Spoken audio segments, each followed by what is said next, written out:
Kom med på påskejagt. Påskeharen har været på besøg her i vores lille by, hvor jeg bor. Og påskeharen har gemt påskeæg, som vi skal ud og finde. Hvis man finder 2 påskeæg, så kan man så få byttet dem til et ægte chokoladeæg. Klar til at finde påskeæg? Vi prøver at gå op i det krat der. Det kan være, der er nogen deroppe i det krat. Loftet i det hus der. Du må ikke gemme på nogen grund. Okay. På nogens grund, eller? Ordentlig slikkepind, hun løber med hende der, var. En slikkepind, det er en ballon. Nej, det er en kæmpe slikkepind, hun løber med. Det er en slikpind. Eller en stor jojo. Der var ikke nogen heller. Det er ikke nemt at finde, var. Der ligger en hummeltrøje. Jeg tror, det er påskeharens hummeltrøje. Vi kigger op på multibanen. Spiller meget fodbold. Nej. Nå. Finder du nogen til det? Der var ikke nogen derinde. Det er sådan en perfekt gemmesti for påskeharen, det der. Ja. Fandt du et påskeæg? Et kylderylle påskeæg. Kan du godt lide at være på påskejagt? Må du se dit, Magnus? Fedt, mand. Hvor er I gode.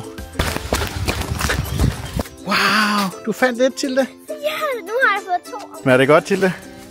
Må jeg lige se dit påskeæg? Jeg må så tegne den her. Fik du et på? Ej, så har du fået 2 påskeæg.